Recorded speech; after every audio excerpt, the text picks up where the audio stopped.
Hello students, in my previous lecture हम लोग ने क्या देखा था? एससी इन डिटेल पढ़ा था, सिंपल क्यूबिक इन डिटेल मैंने पढ़ाया था आपको।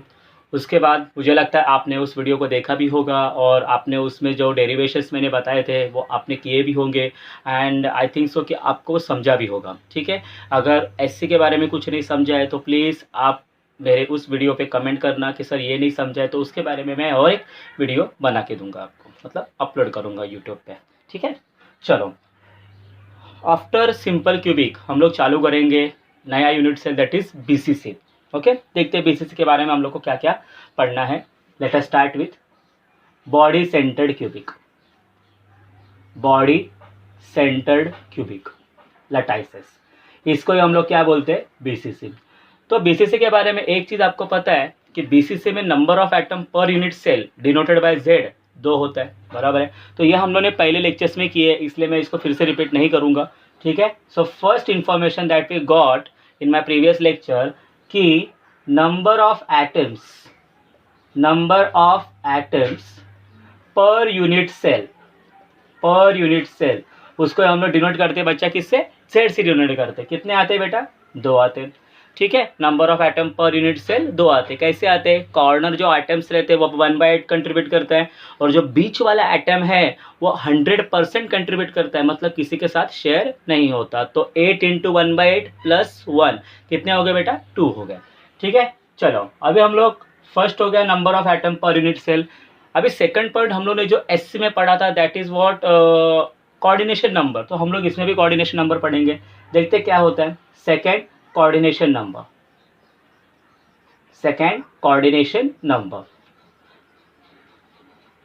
इसको शॉर्टकट में हम लोग सीएन भी बोल देते हैं, कोऑर्डिनेशन नंबर। तो अभी कोऑर्डिनेशन नंबर होता क्या है? तो मैंने लास्ट लेक्चर में जब एससी पढ़ा रहा था तो आपको मैंने बोला था कि it is the number of nearest neighbour atom, मतलब जो एटम हम लोग कंसिडर करेंगे मेन एटम जिसकी वजह से उसको नाम आया है बीसीसी, वो एटम बाकी कितने को सराउंडिंग है वो हम लोग को देखना है। चलो तो हम लोग एक काम करते हैं, बीसीसी का स्ट्रक्चर निकाल लेते हैं, तो आपको कोऑर्डिनेशन नंबर अच्छे समझ में आ जाएगा। सो बीसीसी का स्ट्रक्चर क्या होता है? मैं थोड़ा बड़ा ही क्यूब निकाल रहा हूँ, मतलब आपको समझाने में मुझे आसानी होगी। देखो ये भी नॉर्मली सिंपल क्यूबिक होता है। ओके, ये नॉर्मली सिंपल क्यूबिक होता है, आपको पता ही है। तो सिंपल क्यूबिक को बीसीसी बनाना है तो एक काम करना पड़ेगा, पहले हर एक कॉर्नर पे एक एक एटम तो मुझे लेना ही है। सो मैं हर एक कॉर्नर पे एक एक एटम ले लेता हूँ। 1 2 3 4 5 6 7 एंड 8, बराबर है इतना। ओके, तो ये हो गया सिंपल क्यूबिक। तो अभी मुझे निकालना है body centred cubic. Body centred cubic मतलब क्या? इधर एक एटम ऐसा रहेगा जो बीचों बीच रहेगा, तो हम लोग एक काम करते हैं, उस एटम को इधर बना देते हैं, ये वाला एटम, वो बॉडी सेंटर, बराबर है। और हम लोग ने पढ़ा है कि ये जो बॉडी सेंटर है वो किसी के साथ शेयर नहीं होता। अभी किसी के साथ शेयर नहीं होता इसका मतलब क्या? मैंने अगर इधर क्यूब बनाया, इधर क्यूब बनाया, ऊपर क्यूब बनाया, नीचे क्यूब बनाया, सामने क्यूब बनाया, तो बेटा ये सिर्फ टच करेंगे, कॉर्नर एटम उसको टच करने वाले हैं, कॉर्नर एटम ही टच करेंगे, लेकिन ये बीच वाला टच करेगा क्या? नहीं करेगा। तो मुझे बताइए इसके सराउंडिंग में तो ये किसको टच करेगा? अगर ये अंदर छिपा है तो टच किधर करेगा? उससे कॉर्नर को ही टच करेगा ना, सीधी सी बात है। तो ये क्या करेगा? ये एटम कितने को टच करता होगा या कितने से सराउंडिंग होगा? ये एटम इससे सराउंडिंग होगा, इससे सराउंडिंग होगा, इससे सराउंडिंग होगा, इससे सराउंडिंग होगा, इससे भी होगा, इससे भी होगा, इससे भी होगा और इससे भी होगा। मतलब आप देख सकते हो ये एटम जो बीच वाला एटम है, जो मेन है, जिसकी वजह से इसको नाम गिरा है बॉडी सेंटर्ड क्यूबिक, ये जो कॉर्नर के एटम्स है उसको ही वो टच कर सकता है या उसको ही ये 8 एटम इसको नेबर कर सकते हैं। बाकी कौन सा भी आप यूनिट सेल निकाल लो बेटा, उसमें वो टच नहीं कर सकता। तो सीधी सी बात है, इसका कोऑर्डिनेशन नंबर कितना होगा? So number of nearest neighbour atom कितने हो गए? ये 4 और ये नीचे वाले 4, तो कितना हो गया टोटल? 8। तो आसानी से हम लोग लिख सकते हैं कि coordination number in body centre cubic is what? 8, बराबर है। In centre cubic, in simple cubic हम लोगों ने क्या पढ़ा था? इट इज 6 और coordination number for body centre cubic is what? 8। समझ गए आप लोग? हमेशा याद रखो ये कंट्रीब्यूट किसको भी नहीं करेगा, मतलब इधर यूनिट सेल निकालो, इधर यूनिट सेल निकालो, ऊपर यूनिट सेल निकालो, नीचे यूनिट सेल निकालो, या बिहाइंड यूनिट सेल निकालो, या फ्रंट निकालो यूनिट सेल, लेकिन वो जो यूनिट सेल निकालोगे उसको ये कॉर्नर के एटम से टच करने वाले हैं, ये टच करेगा ही नहीं। तो इसको सराउंडिंग कौन है, तो इसको सराउंडिंग सिर्फ इतने ही होंगे, बराबर ना, ये प्रोटेक्शन होंगे इसके लिए, बराबर। तो ये हो गया coordination number for body centred cubic, ठीक है। ओके, एक बार इसको रिवाइज कर लो, 10 सेकंड दे रहा, स्क्रीनशॉट निकाल लो, उसके बाद हम लोग आगे बढ़ते हैं।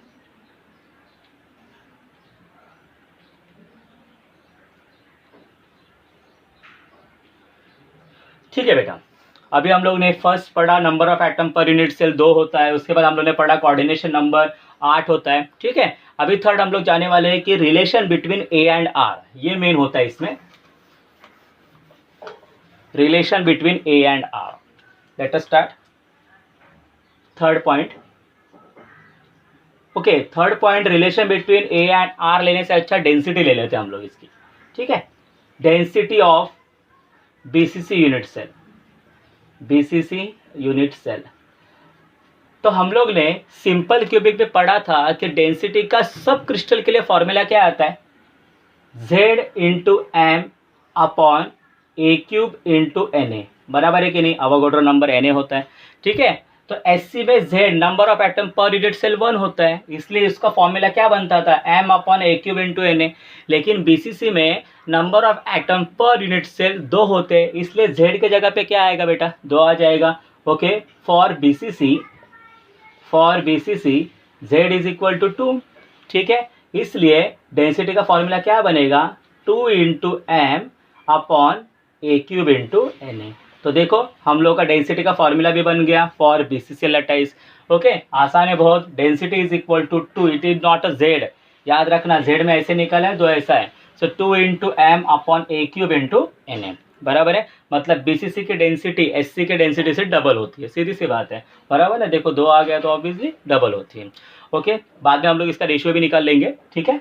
सो डेंसिटी के बारे में आपको पता चल गया कि density is double than the as compare to SC lattices. Okay, चलो इसको स्क्रीनशॉट निकाल लो, उसके बाद हम लोग आगे बढ़ते हैं। ओके स्टूडेंट्स, नाउ अभी जो मैं बात कर रहा था फोर्थ वाला, फोर्थ थोड़ा अलग है, that is relation between A and R. तो अभी आप देख सकते हो एससी लैटाइसेस में हमने देखा था, एससी लैटाइसेस में बहुत आसानी से हम लोग को ए और आर का रिलेशन मिल रहा था। मैंने आपको बताया था कि एससी में कैसा होता है, भले एटम 2D में दूर दूर दिखाई देते हैं, लेकिन वो 3D में अगर बनाना चाहे तो एक दूसरे से टच किया होता है। और आपको मैंने बताया था कि ए इज इक्वल टू 2R होता है। लेकिन बीसीसी के बारे में अगर पढ़ना है तो हम लोग को बीच वाला एटम भी कंसिडर करना पड़ेगा, तो डायरेक्ट नहीं निकल सकता। तो चलो रिलेशन बिटवीन ए और आर हम लोग निकालते, देखते कितना आता है। Relation between A and R, relation between A and R, ठीक है बेटा, relation between A and R. आपको मालूम है ए क्या होती है, एज लेंथ होती है, और आर क्या होती है, रेडियस ऑफ एटम होती है। Atom is spherical in nature, याद रखना ये। चलो तो पहले इसके लिए मुझे ऑब्वियसली किसकी जरूरत रहने वाली है, डायग्राम की जरूरत रहने वाली है। तो मैं इधर डायग्राम बना लेता हूँ। डायग्राम थोड़ी छोटी बनाऊंगा क्योंकि कैलकुलेशन थोड़ा बड़ा है और वो कैलकुलेशन इस पूरे बोर्ड पे आना चाहिए। ओके, अभी आपको क्यूब तो बनाना आ चुका है, हर एक कॉर्नर पे एक एक एटम तो रहने वाला है, 3, 4, 5, 6, 7 एंड 8। तो अभी क्या होगा, जो बीच वाला रहेगा, समझो बीच वाला इधर रख दिया मैंने। हम लोग एक काम करेंगे, ओके 8वां इधर है ना, समझो बीच वाला इधर है, ये बीच वाला है, बराबर है, बीच वाला इधर है, ठीक है। तो आप देख सकते हो ये बीच वाला, इतना याद रखिए, आपको जब मैं डायग्राम निकालूंगा तो ऐसा लगेगा कि ये एटम इस फेस के ऊपर है, ऐसा नहीं, ये बीच में, ध्यान रखना आप, ये कहाँ है, बीच में है। तो चलो अभी देखते हैं हम लोग कैसे निकाल सकते हैं इसको। याद रखना बेटा, ये जो एटम है, कॉर्नर वाला एटम इससे बहुत दूर है। ओके, बहुत दूर है मतलब थोड़ा सा नेबर में ही है, लेकिन ऐसा मान के चलते बहुत दूर है। ये वाला एटम भी इससे थोड़ा दूर है। ओके, दोनों नजदीक दिखाई दे रहे हैं तुम लोग को, लेकिन ऐसा होता नहीं है। चलो चालू करते हैं। तो अभी हम लोग क्या करते हैं, इसमें पहला ये लाइन निकाल लेते हैं। तो हम लोग ने क्या किया, हम लोग ने ये कॉर्नर एटम और ये कॉर्नर एटम को जोड़ दिया। उसके बाद हम लोग क्या करेंगे, हम लोग इधर 3 एटम को जोड़ने वाले हैं, ये 3 एटम। अब ये 3 एटम कौन कौन से, ये वाला कॉर्नर एटम, ये वाला कॉर्नर एटम और पूरा सेंट्रल एटम। याद रखना ये एटम, कॉर्नर वाला एटम इसमें नहीं आ रहा है। ओके, मैंने पहले ही बोल दिया, आपको लगेगा कि ये इसमें आएगा, नहीं, हम लोग ये बॉडी डायगोनल ले रहे हैं, याद रखना।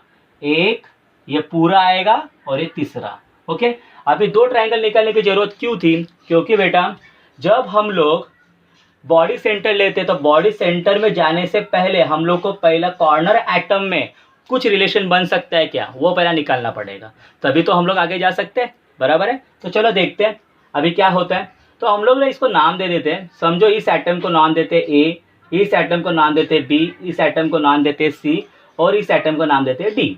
ठीक है, तो आपको इसमें दिखाई देगा 2 ट्रायंगल बन रहे हैं, सॉरी 2 ट्रायंगल बन रहे हैं, ए बी सी और कौन सा, ए सी डी। बराबर, ये ट्रायंगल बन रहा है। चलो तो पहले हम लोग ये ट्रायंगल कंसिडर करते हैं, ए बी सी।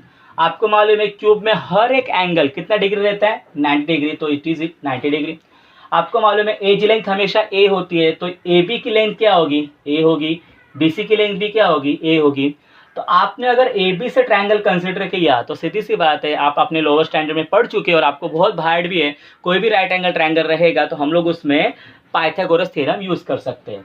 तो चलो, in triangle ABC, in triangle ABC by Pythagoras theorem लिखने की जरूरत तो है नहीं। पाइथागोरस थ्योरम क्या बोलेगा, हाइपोटेन्यूस मतलब एसी, एसी का square is equal to A B का स्क्वायर प्लस बी सी का स्क्वायर। बराबर है ना, इक्वल टू का equal to A B and B C have same length, मतलब ए बी की जगह भी ए आएगा, बी सी की जगह भी ए आएगा, तो आंसर क्या आएगा, A square plus A square. So my answer will be what, 2a square. तो ये हो गया ए सी का आंसर, ए सी स्क्वायर।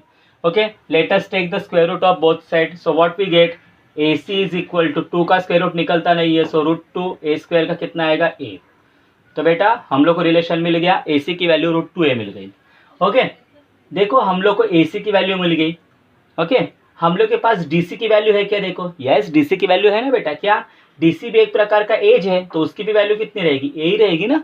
ठीक है, तो अभी आप ए सी डी ये ट्रायंगल कंसिडर करो। ठीक है, so in triangle A C D, in triangle A C D by which theorem, again Pythagoras theorem. तो ये एंगल 90 डिग्री है, बराबर है। तो हम लोग क्या करेंगे, ए डी को लेंगे, तो A D is hypotenuse, A D square is equal to क्या आएगा बेटा, A C square plus C D square आएगा, A C square plus C D square आएगा, इज इक्वल टू, आपको देखने की जरूरत भी नहीं है, ए सी स्क्वायर के आंसर 2a स्क्वायर आ रहा था देखो, प्लस सी डी का आंसर आप देख सकते हो ए ही होगा, दैट इज ए स्क्वायर। तो आपके पास ए डी का square is equal to 2a square plus A square कितना आएगा बेटा, 3a स्क्वायर आएगा। तो जैसा इधर स्क्वायर रूट लिया वैसा इधर स्क्वायर रूट लेते हैं, तो A D is equal to what, 3 का स्क्वायर रूट नहीं निकलता है, √3 है। ठीक है, A D is equal to what, √3 है। ठीक है, तो अभी हम लोग देखते हैं what do you mean by A D, क्या एडी की लेंथ क्या हो सकती है। अगर आप एडी को देखोगे तो एडी नॉर्मली मैं इधर बना रहा हूँ, ध्यान देना, एडी में क्या क्या आ चुका है।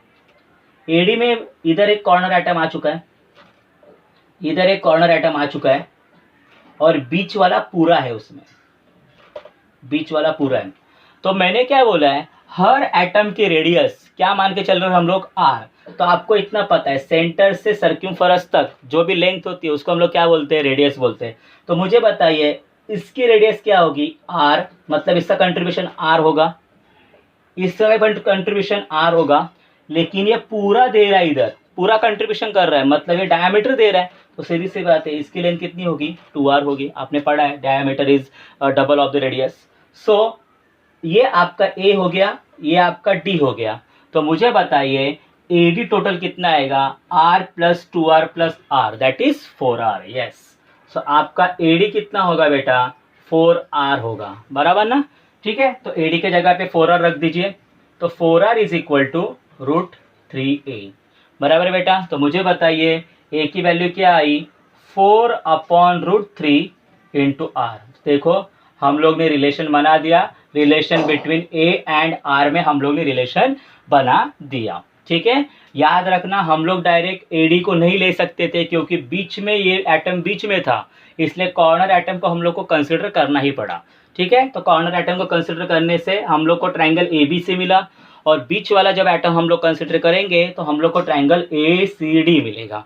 ठीक है, तो ये सब आपको 10th लोअर स्टैंडर्ड में हो चुका है, इसलिए आप सिर्फ डायग्राम अगर देखोगे तो आपको आराम से क्लियर हो जाएगा। ठीक है बेटा, तो एक बार समझ लो, इसको देख लो, 10 सेकंड दे रहा हूँ, स्क्रीनशॉट निकाल लो और इसके प्रैक्टिस करो। What is the relation between A and R? तो हम लोग को मिला है A is equal to 4/√3R।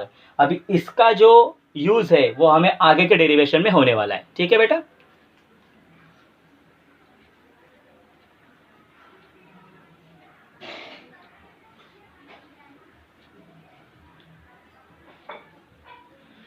Okay let अस गो। चलो फिफ्थ,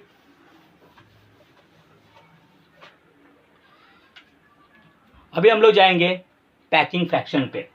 ये नॉर्मली आता है क्वेश्चन पैकिंग फ्रैक्शन, जैसे हम लोग ने एससी में देखा था। ओके, वैसे इधर देखना है। चलो late us start fifth part, that is packing fraction. Packing fraction, इसका फॉर्मूला क्या होता है?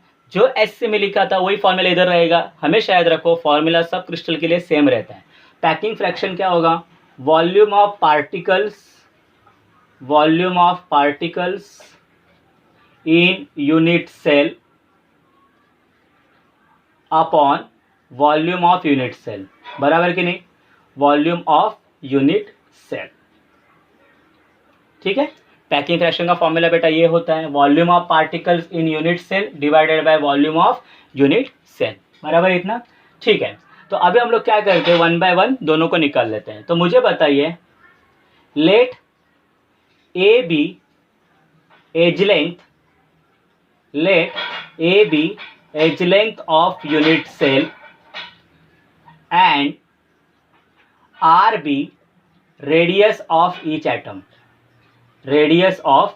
एटम। ओके, ये मान के चलना पड़ेगा, इतना याद रखो। Let A be edge length and R be radius of each atom.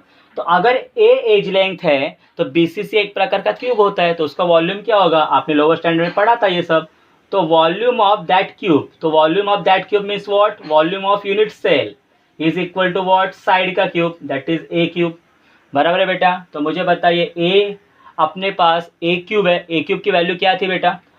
Sorry, ए की वैल्यू कितनी थी? अभी हम लोग ने निकाला था, दैट इज 4/√3R का cube. Late it be equation 1। सो देखो, मुझे डिनोमिनेटर मिल गया, वॉल्यूम ऑफ यूनिट सेल मुझे मिल गया इधर से। अभी हम लोग निकालेंगे volume of particles in unit cell. Particles मतलब बेटा एटम। पहले हम लोग एक एटम का निकालेंगे, उसके बाद देखेंगे क्या होता है। मुझे बताइए, एटम शेप में कैसा होता है? स्पेरिकल होता है। तो स्पेरिकल, अगर स्पीयर का वॉल्यूम निकालना है तो उसका फॉर्मूला मेरे पास अवेलेबल है। So volume of one atom is equal to, formula मेरे पास है 4/3πr³। ये फॉर्मूला मेरे पास है।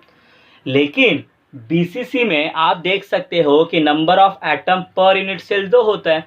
तो अगर एक एटम का वॉल्यूम इतना है तो 2 एटम का कितना होगा? इसको 2 से मल्टीप्लाई कर दो, सिंपल एकदम।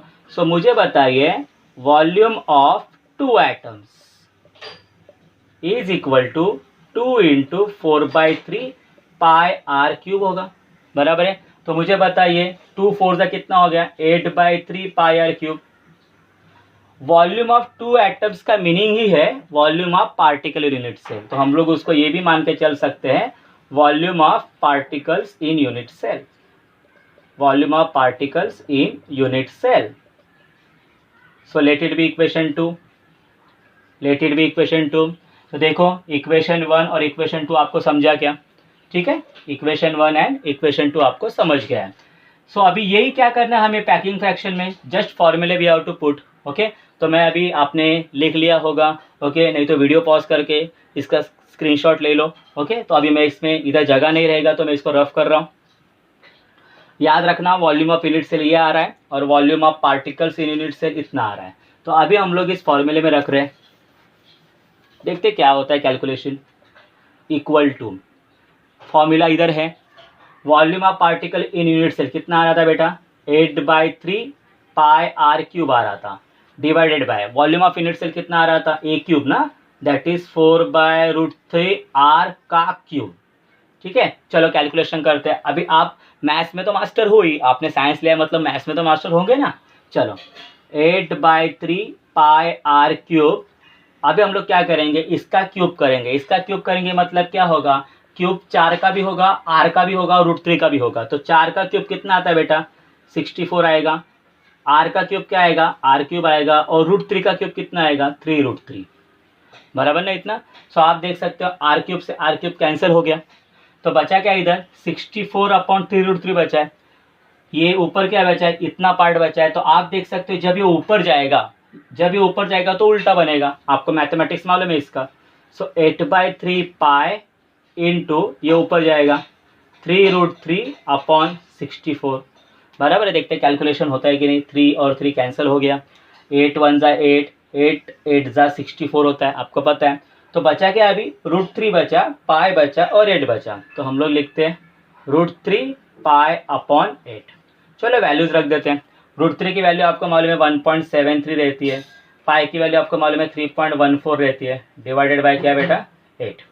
ठीक है, अगर आप इसको कैलकुलेशन करोगे तो मुझे लगता है नॉर्मली 0.68 अप्रॉक्सीमेटली आएगा, 0.68 अप्रॉक्सीमेटली आएगा। ठीक है, इसका आंसर 0.68 अप्रॉक्सीमेटली आएगा।